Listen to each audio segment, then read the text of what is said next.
Yes sir. నిన్నైతే భారీ వర్షంలో కూడా 9వ నంబర్, 10వ నంబర్ లొకేషన్స్‌లో తవ్వకాలు జరిపారు. పెద్దగా ఆనవాళ్ళు ఏమీ దొరకలేదు. అంటే అతను విజిల్ బ్లోయర్ చెప్తున్నట్టుగా నిజంగా 100 మందిని చంపి పూడ్చిపెట్టిన ఆనవాళ్ళైతే ఏమీ దొరకలేదు. సో ఇప్పుడు 13వ నంబర్ లొకేషన్ అనేది చాలా కీలకం అవుతుంది. ఇక్కడ పోలీస్ సెక్యూరిటీతో ఉంది ఆ లొకేషన్ అంతా కూడా. సో దాని చుట్టూ కూడా మార్కింగ్ చేసి పెట్టారు. మీరు అది కూడా గమనించవచ్చు. ఎవరిని కూడా వెళ్ళనీయకుండా సో ఒక రిస్ట్రిక్టెడ్ ఏరియా కింద ఇది ఎందుకంటే విజిల్ బ్లోయర్ చెప్పాడు. ఇదిగో ఇదే చోట మేమందరం కూడా పూడ్చిపెట్టాము.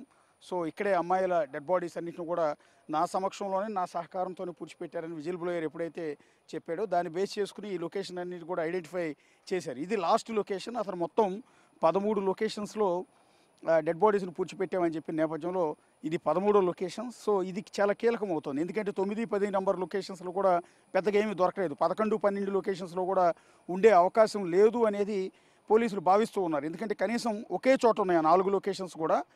నిన్నంతా కూడా తవ్వకాలు జరిపింది కూడా అక్కడే 9వ నంబర్ లొకేషన్ ఏదైతే ఉందో దాని పక్కనే 10, 11, 12 కొన్ని అడుగుల గ్యాప్లోనే ఆ లొకేషన్స్ అన్నీ కూడా ఉన్నాయి. అవన్నీ కూడా అక్కడ ఏమీ ఆనవాళ్ళు అనేది దొరకని నేపథ్యంలో ఈ 13వ నంబర్ లొకేషన్ అనేది అత్యంత కీలకం అవుతుంది. ఒకవేళ ఇక్కడ కూడా ఏమీ దొరకకపోతే ఒకవేళ విజిల్ బ్లోయర్ చెప్పిందంతా కూడా అబద్ధమే అనేది అతను ఏమాత్రం బేస్లెస్ అలిగేషన్స్ చేశాడు అనేది కొంత ప్రూవ్ అయ్యే అవకాశం ఉంటుంది. అతను కూడా ఆరోపణలు ఎదుర్కొనే అవకాశం ఉంటుంది. అందుకని ఈ ఎంటైర్ 13వ నంబర్ అనేది అత్యంత కీలకం కాబోతుంది. ఇక్కడ పోలీస్ సెక్యూరిటీని ఏ విధంగా మోహరించారో కూడా మీరు ఒకసారి దృశ్యాల్లో చూడొచ్చు. ఎంటైర్ ఆ 13వ నంబర్ లొకేషన్ చుట్టూ ఏ విధంగా మార్కింగ్ చేశారో కూడా మీరు ఎదురుగా దృశ్యాల్లో చూడొచ్చు. ఎందుకు దీనికి ఇంత ఇంపార్టెన్స్ వచ్చింది అంటే మొదటి లొకేషన్స్లో ఎక్కడా కూడా ఆనవాళ్ళు అనేది లోపించలేదు. కేవలం 6వ నంబర్ లొకేషన్లో మాత్రమే ఒక పురుషుడికి సంబంధించిన ఒక పుర్రె ఎముకలు మాత్రమే దొరికాయి తప్ప మిగిలినవి అనేది ఏమీ కూడా దొరకలేదు. సరే ఇప్పుడు ఈ లొకేషన్కి ఎందుకు ఇంత ప్రాధాన్యత వచ్చింది అంటే సో వాటన్నిటిలో ఏది దొరకలేదు కాబట్టి ఇక్కడైనా ఏమైనా ఉండొచ్చా, అతను చెప్పిన దాంట్లో ఏమైనా వాస్తవం ఉండొచ్చా, ఇప్పుడు ఇన్ని లొకేషన్స్లో ఏమీ దొరకంది ఈ ఒక్క లొకేషన్లో అసలు ఏమైనా దొరుకుతుందా లేదా అనేది ఇతను ఈ రకమైన అలిగేషన్ ఎందుకు చేయాల్సి వచ్చింది, ఇంత సంచలనం ఇంతనికి ఎందుకు తెరదీయాల్సి వచ్చింది. సో నేనే 100 మందిని పూడ్చిపెట్టానని చెప్పిన వ్యక్తి ఈ 10 ఏళ్లలో అతను అప్స్కాండ్ అయిన ఈ 10 ఏళ్లలో ఈ డెడ్ బాడీస్ అన్నీ ఏమైపోయి ఉంటాయి, ఒకవేళ నిజంగా పూడ్చిపెట్టుంటే ఏమైపోయి ఉంటాయి అనేది. ఇక రెండో అనుమానం ఏంటంటే ఈ లొకేషన్ సరిగ్గా నేత్రావతి నది స్నానఘాట్ ఏదైతే ఉందో స్నానఘాట్ అంటే ధర్మస్థల పవిత్ర పుణ్యక్షేత్రానికి వచ్చే భక్తులంతా కూడా స్నానాలు చేసే నేత్రావతి నది స్నానఘాట్ ఇక్కడ నిత్యం కొన్ని వేల మంది భక్తులంతా కూడా స్నానాలు చేస్తూ ఉంటారు. ఎప్పుడు జనాలతో కిటకిటలాడిపోతూ ఉంటుంది. పార్కింగ్ ఏరియా చూడొచ్చు. ఇక్కడికి వచ్చే భక్తులు ఇప్పుడు కూడా భక్తుల మూమెంట్ అంతా కూడా మీరు దృశ్యాల్లో చూడొచ్చు. అలాంటి లొకేషన్లో ఇక్కడికి తీసుకొచ్చి అమ్మాయిల డెడ్ బాడీలు పూడ్చిపెట్టే అవకాశం ఉంటుందా అనేది ఇంకొక డౌట్. ఇప్పుడైనా అప్పుడైనా స్నానం ఘాట్ అలాగే ఉంది. అప్పట్లో అతను చెప్తున్న ప్రకారం 2014కు ముందు కూడా ఈ స్నాన ఘాట్ అలాగే ఉంది. ఈ భక్తుల హడావిడి కూడా అలాగే ఉంది. ఈ రోడ్డు కూడా అలాగే ఉంది. మీరు ఈ లొకేషన్ అంటే 13వ నంబర్ లొకేషన్ అతను చెప్పిన దాని ప్రకారం ఇక్కడ మార్కింగ్ చేసిన దీని పక్కన ఉన్న రోడ్డును కూడా మీరు దృశ్యాల్లో చూడొచ్చు. ఇదే రోడ్డు అప్పుడు కూడా ఉంది. సో ఇప్పుడు కొత్తగా బిల్డ్ అయింది కూడా కాదు. స్నానాలు ఘాట్ అప్పుడు ఉంది, ఇప్పుడు కొత్తగా బిల్డ్ అయింది కూడా కాదు. ఈ భక్తులు కొత్త వాళ్ళు కాదు. ఇలాంటి ప్లేసులు ఇంత జనాలు రద్దీ ఉన్న చోట ఇక్కడికి తీసుకొచ్చి ఇక్కడ జనాలని డెడ్ బాడీస్ని తీసుకొచ్చి ఇక్కడ పూడ్చిపెట్టే అవకాశం ఉంటుందా అనేది ఒక చిన్న డౌట్, కామన్ డౌట్. సో అందువల్ల ఈ 13వ నంబర్ లొకేషన్లో నిజంగా అతను చెప్పినట్టుగా డెడ్ బాడీస్ ఆనవాళ్ళు ఉంటాయా లేదా అన్న దాని మీద విపరీతమైన డిస్కషన్ నడుస్తుంది. ఎందుకంటే యావత్ భారతదేశం ఎదురు చూస్తోంది. ఒక పవిత్రమైన పుణ్యక్షేత్రం మంజునాథేశ్వర ఆలయం, ధర్మస్థల క్షేత్రం. ఈ క్షేత్రం మీద వచ్చిన అలిగేషన్ మామూలుది కాదు. 100 మంది అమ్మాయిల్ని అత్యాచారం చేసి చంపి పూడ్చిపెట్టారు అనేది అలిగేషన్. ఒకవేళ నిజంగా దాన్ని మాయం చేయాలి అనుకుంటే, ఆనవాళ్ళు లేకుండా చేయాలి అనుకుంటే అది అడవిలో చేస్తారు. కానీ ఇలా రోడ్డు పక్కన జనసందడి హడావిడి ఎక్కువగా ఉన్న చోట ఇలా చేసే అవకాశం ఉంటుందా?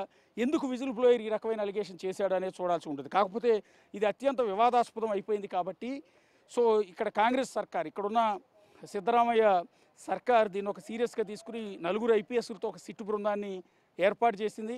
అతను ఇచ్చిన లొకేషన్స్ అన్నింటిలో కూడా ఇదిగో ఈ రకంగా మార్కింగ్ చేశారు, ఈ రకంగా పోలీస్ ప్రొటెక్షన్ ఇచ్చారు.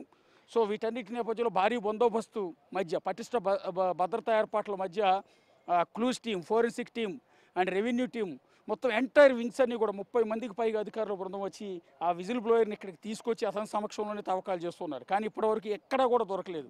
1, 2, 3, 4, 5, 6, 7, 8, 9, 10, 11, 12 లొకేషన్స్లో దాదాపు 10 లొకేషన్స్లో తవ్వకాలు జరిపారు. ఏమి దొరకదు. ఒకే ఒక్క చోట మాకు పురుషుడి డెడ్ బాడీ ఆనవాళ్ళు దొరికాయి. అది కూడా అది ఎప్పటిదో ఒకవేళ అక్కడ ఏమైనా అంత్యక్రియలు చేసి ఉంటారు, అక్కడ ఏమైనా ఖననం చేసి ఉంటారని అనుమానాలు కూడా ఉన్నాయి. సో ఇక 11, 12 లొకేషన్స్ మిగిలే, అది కూడా 9, 10 లొకేషన్స్ పక్కనే ఉన్నాయి కాబట్టి 9, 10లో ఏం దొరకలేదు అంటే ఆ పక్కన కూడా ఉండే అవకాశం లేదని భావిస్తున్నారు. ఇక మిగిలింది పెండింగ్ ఉన్నది ఈ 13వ నంబర్ లొకేషన్ మాత్రం. ఇక్కడ మార్కింగ్ చేసి ఏ విధంగా పెట్టారో కూడా మీరు ఒకసారి దృశ్యాల్లో చూడొచ్చు. దీనికి సంబంధించిన తవ్వకాలు వాళ్ళ ఆదివారం కాబట్టి పెద్దగా సాగే అవకాశం లేదు. అందరూ కూడా హాలిడే కాబట్టి రెస్ట్ తీసుకునే అవకాశం ఉంటుంది, లేదా ఆఫీసులో విచారణ చేసే అవకాశం ఉంటుంది. వాళ్ళకైతే ఇక్కడికి వచ్చే సందర్భం కూడా ఏమాత్రం కూడా కనిపించట్లేదు. కానీ అత్యంత ప్రాధాన్యత అయితే నేను చెప్పినట్టుగా ఈ 13 నంబర్ లొకేషన్లో ఉంది. ఈ 13 నంబర్ లొకేషన్లో కనుక తవ్విన తర్వాత కూడా ఇక్కడ కూడా ఏమీ దొరకకపోతే మాత్రం ఎంటైర్ వ్యవహారం అంతా కూడా బూమరాంగ్ అవుతుంది. దీని మీద ఆరోపణలు చేసిన వాళ్ళు, దీని మీద ఈ అలిగేషన్స్ చేసిన ఈ విజిల్ బ్లోయర్, తర్వాత దీన్ని అడ్డం పెట్టుకుని పొలిటికలైజ్ చేయాలనుకున్న కొంతమంది, సో అందరూ కూడా ఇబ్బందుల్లో పడే అవకాశం ఉంటుంది. కేసు అంతా కూడా రివర్స్ అవుతుంది. ఇప్పటివరకు ధర్మస్థల క్షేత్ర నిర్వాహకులైన వాళ్ళే ఈ హత్యలకు పాల్పడ్డారని దేశం అంతా కూడా నమ్ముతోంది, భావిస్తోంది. కానీ ఇక్కడ ఎలాంటి ఆధారాలు దొరకని నేపథ్యంలో కేసు రివర్స్ అవుతుంది. ఎవరైతే ధర్మస్థల క్షేత్రం మీద అలిగేషన్స్ చేస్తూ వచ్చారో వాళ్ళు ఖచ్చితంగా ఇబ్బందులు పడే అవకాశం ఉంటుంది. పర్టికులర్గా 10 ఏళ్ళు అజ్ఞాతంలో ఉండిపోయి 10 ఏళ్ల తర్వాత తిరిగి వచ్చి ఇక్కడ హత్యలు చేశారు, అమ్మాయిలను చంపేశారు, వాళ్ళని నేనే పూడ్చిపెట్టాను అంటూ తెర మీదకి వచ్చిన ఈ విజిల్ బ్లోయర్ పర్టికులర్గా సమాధానం చెప్పుకోవాల్సిన ఆవశ్యకత ఏర్పడుతుంది. లేదా ఇంకొకటి జరిగి ఉండొచ్చు. ఈ 10 ఏళ్లలో ఏదైతే ఈ విజిల్ బ్లోయర్ నుంచి ఎప్పటికైనా థ్రెట్ ఉంటుందన్న నేపథ్యంలో ఒకవేళ నిజంగా ఇక్కడ పూడ్చిపెట్టున్న అస్థిపంజరాలన్నింటినీ కూడా తరలించారా, అది పాజిబిలిటీ ఉంటుందా అని అనుకుందాం.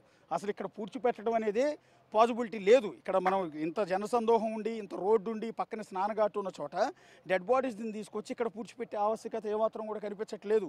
అంటే మనం దర్యాప్తు చేస్తున్న అధికారులం కాదు, మనం ఏం క్లూస్ టీం కాదు, ఫోరెన్సిక్ టీం కాదు, కానీ just general knowledge, just thinking, human thinking, మనం ఒకసారి దాని ప్రకారం చూసుకున్నా కూడా ఇంత జన సామర్థ్యం ఉన్న చోట పూడ్చిపెట్టే అవకాశం లేదు అనుకుంటే ఇక ఎన్ని లొకేషన్స్లో కూడా అలాంటి పూడ్చిపెట్టిన శవాలను మళ్ళీ తీసి దాచేయటం అనేది ఇంపాసిబుల్. కాబట్టి విజిల్ బ్లోయర్ చెప్పిన దాంట్లో ఎంతవరకు నిజం ఉంది అనేది